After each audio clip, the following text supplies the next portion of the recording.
Welcome on in, everybody. Tobin here with you. Thank you for checking out the channel. Hope everybody's doing fantastic out there. If you guys could subscribe here, that'd mean a lot to me. If you guys could also subscribe to the Tobin and Leroy Show, weekdays 10 a.m. to 2 p.m. as we get into our daily shenanigans there on the show, 4 hours a day. You guys can interact live on the chat. NFL Draft Night is about to conclude. I gotta tell you, did anybody else feel like tonight was a marathon? Like, I don't know if it's because the Dolphins, I may have been bowed out the last couple of years with the Dolphins not having a pick, but I just found today to be just an exhausting television watch with this NFL draft. Well, a couple of things going on. First of all, the first few picks were all layups, right? I think everybody, the only real question was if the Patriots were going to go with Drake May or were they going to trade out. And then we got to the Marvin Harrison pick. The Panthers game's going on at the same time. I got the two screens on Panthers. I'm a little bit stressed out about that. I think the Panthers game ends somewhere around the Michael Penix drama. And then I think I was in the clear. Panthers go on to win. They're a win away from the sweep. But you know, I get to this point where I get a little antsy on this stuff because it's like, do I sit around and do I watch the NFL draft where everybody is sitting there, they're hobnobbing, they're pretending like they don't know, and then it pisses me off because they bring Adam Schefter in, and it's like he's going to kind of spoil it. And then I'm like, all right, well, I'm going to be here for this song and dance for them pretending they don't know who the pick is, or should I just go on X and figure out who the picks are? And so that's what I did. And like the first thing I really started looking at Twitter for was the Michael Penix Jr. drama, which ended up being the most fun thing of the night because it really seems like there is some, I don't know, infighting with the Atlanta Falcons. Kirk Cousins appears to be really pissed that they took Michael Penix Jr., even though, I mean, he just got $1 gazillion guaranteed from him. I mean, like, you're good, Kirk. You know, he's probably just got like some past PTSD from like, oh, yeah, I already took, RG3's job and now full circle. Now it seems like the young buck is coming after your job. So I don't know, but it all seems really, really hilarious. A ton of quarterbacks went in the top 12. You had 6 QBs going 12 picks, which was bananas. Bo Nix goes 12 to the Denver Broncos, and for some reason, this was another thing that really turned me off to ESPN's coverage today. Adam Schefter felt the need to tell this story where, like, oh, he was going to take Patrick Mahomes, but the Chiefs jumped in front of him. And, this is his next Patrick Mahomes. I'm just like, okay, dude. All right, sure it is.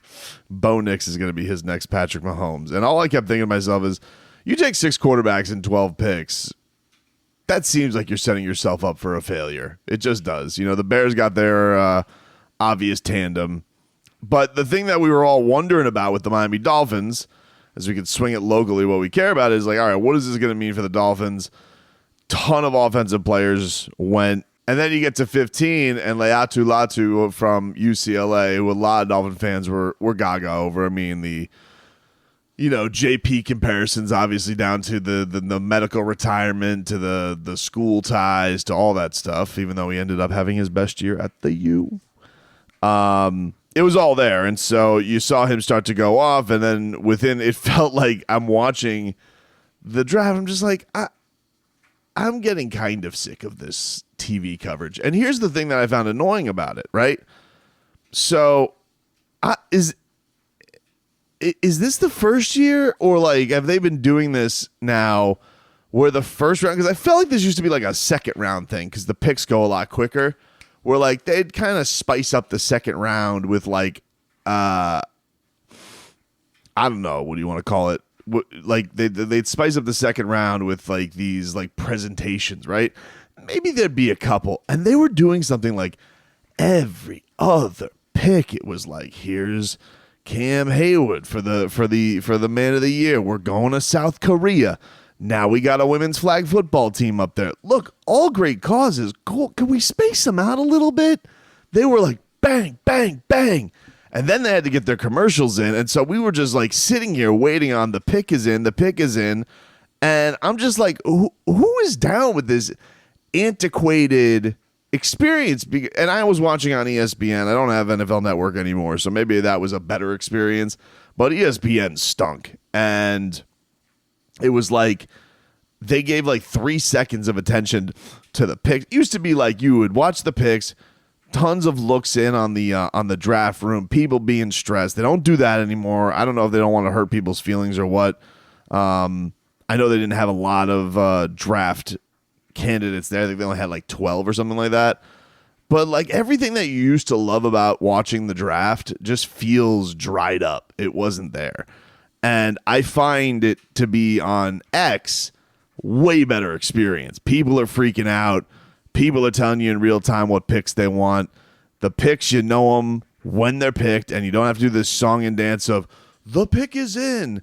And then you have to sit through like 3 Taco Bell commercials. And then all of a sudden, well, not that there's anything wrong with Taco Bell.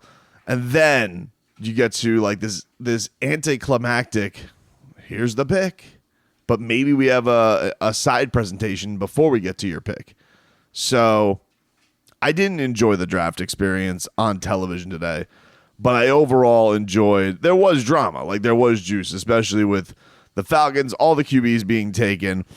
So getting to the Dolphins end up taking Chop Robinson, pass rusher, edge rusher from Penn State. Dude blew up the combine, monster, explosive. And the big question, I guess, on him is everybody sits here, they question, hey, how come his stats aren't that great? They aren't that impressive.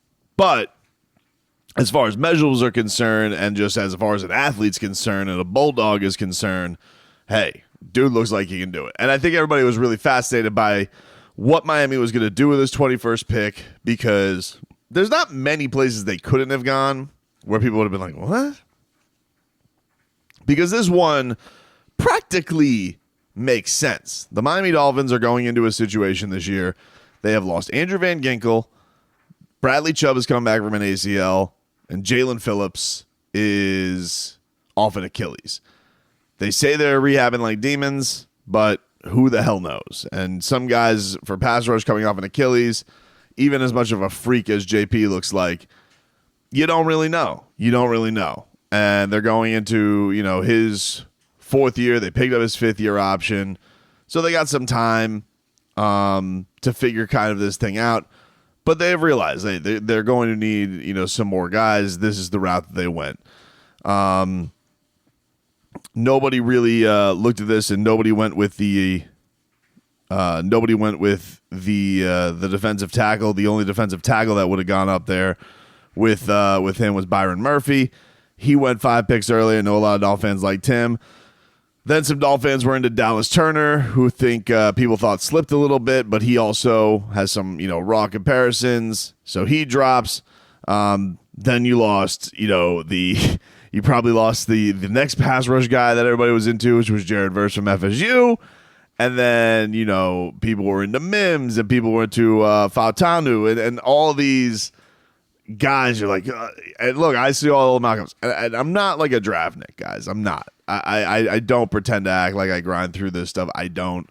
There are certain guys that I really wanted just the fast guy. I'm going to be honest with you.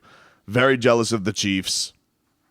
From just a honest face, I'm like, I saw the Xavier Worthy thing. It's very probably it is very irresponsible of me to have wanted that for the Miami Dolphins to want more speed. And once they made the pick of Chop Robinson, I was like, all right, that's the responsible thing to do. It ain't the flashiest thing to do. It hasn't been the thing that's worked out for the Dolphins all the time, where you take the raw pass rushing product. Although, if you do some fuzzy math on his college career, only one less sack than Jalen Phillips, who really was a product of that one monster year at Miami. Strangely enough, under Manny Diaz, who got back into our lives today, now coaching Duke. If you were wondering where Manny Diaz is, he was the head coach for Jalen Phillips. He was the defensive coordinator for Chop Robinson, who I learned, nickname, Pork Chop, when he was a baby. 14 pounds, giant kid, giant family, 9 siblings. I watched a YouTube video of him and his life, like one of those like vignettes, and not gonna lie, made me cry a little bit. You know, you lose some brothers and sisters, and you know the dad working his ass off for him. I'm like, okay, I'm in on this kid. I really love him. I now wish him nothing but success. But I'm not going to lie. Then after that, as I was, you know, taking the recyclables down to the curb today, I saw on my phone Patrick Mahomes tweeting emojis of speed guy, and he gets Xavier Worthy, and I'm like, well, how the hell did that happen? How in God's green earth do we allow the Chiefs to get the fastest guy in the draft? Who allowed that? And who, of course, allowed it? The stinking Buffalo Bills. That's who did. Who completely cowered out of the first round. They punted. They went completely out of this thing. So much so they were 32, and then they traded out yet again and went to the Carolina Panthers, who traded into the first round. Didn't think they were going to be there. So I was out, and then I was in, and then I was out again because I was jealous of the Chiefs, because the Chiefs did the fun thing. But prudently, they're probably allowed to do the fun thing. They've won 3 Super Bowls. The Dolphins haven't won one since the 70s, haven't won a playoff game in 25 years, so they should probably do the more responsible thing.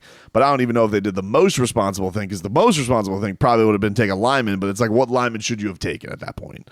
So we know this about Mike McDaniel, right? He had the funny clip this year where he was talking about what's his favorite position in the sport, and he talked about edge rusher, and he said and he had a really funny moment where he dropped an F-bomb during a press conference where he was basically saying, like, you would have to, like, have me not try and convince Chris Greer to take a pass rusher every bleeping year. You have to talk me out of not trying to pitch to Chris to draft a defensive lineman or edge every fucking... Oops. Coach speak. I assume he was going to go year. The funny thing is, Chris Greer did mention in the press conference, he did say that Mike McDaniel was pitching ideas nonstop to Chris Greer, and that he was very into giving his suggestions. This was Mike McDaniel's first round pick.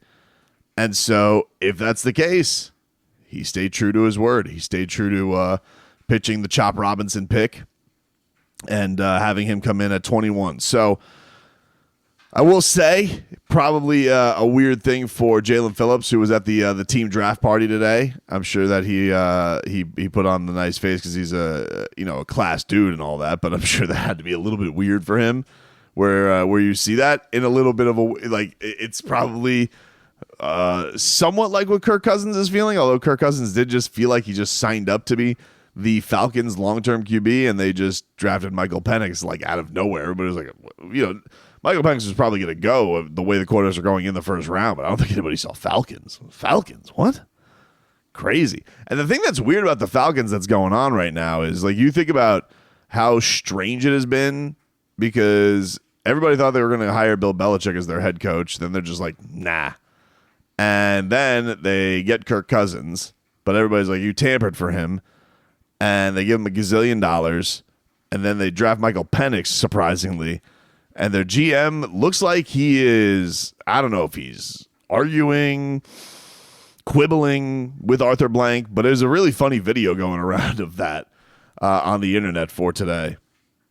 So it was weird. But Chop Robinson's video coming down to Miami, that was Goosey's. He's like, I'm going to Miami. That looked really cool. He got super emotional. Seems like a kid who, like, is going to be very easy to root for the Miami Dolphins. Javon Holland gives him the welcome on social media. And so we'll see what Chris Greer has to say about it. I am, just kind of hopping on here after this draft, this dragging out draft. Took a long-ass night. No longer fun to watch on television, I declare. I don't know if I'm old and washed, although it is past midnight. I did stay throughout the whole thing, but I did not find it to be a very enjoyable experience. However, my favorite thing is getting on Dolphins Twitter after it's all, and people are just like lambasting it immediately. And then some people are not you immediately see I think the ingrates always step out immediately. And then it's like the people who are being reasonable. And I'm trying to see, like, hey, what do the people who know something about this kid say about the kid? And I think for the people who aren't being emotional about this because you didn't get the player that you wanted, yeah, that there are some things that you have to teach. But the dude seems like an explosive prospect. Who doesn't like guys who wreak havoc on the quarterback? You basically, are probably getting a defensive prospect in a year where there was so much reaching for QBs and an entire top draft record setting went to offense.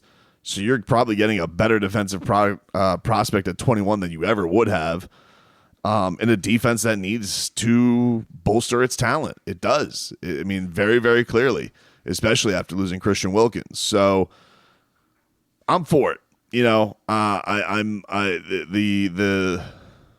The irresponsible Tobin, would have gone with the record breaker, but that's why you probably shouldn't hand me the keys. But I will argue this about Leroy tomorrow nonstop, because how the hell does Patrick Mahomes end up with him? That just seems like a part of the responsibility is you just keep this guy away from Mahomes. How did we all let Mahomes get the fastest guy? That's insane to me. But as far as Chop Robinson's concerned, I'm excited to see what he can do down here.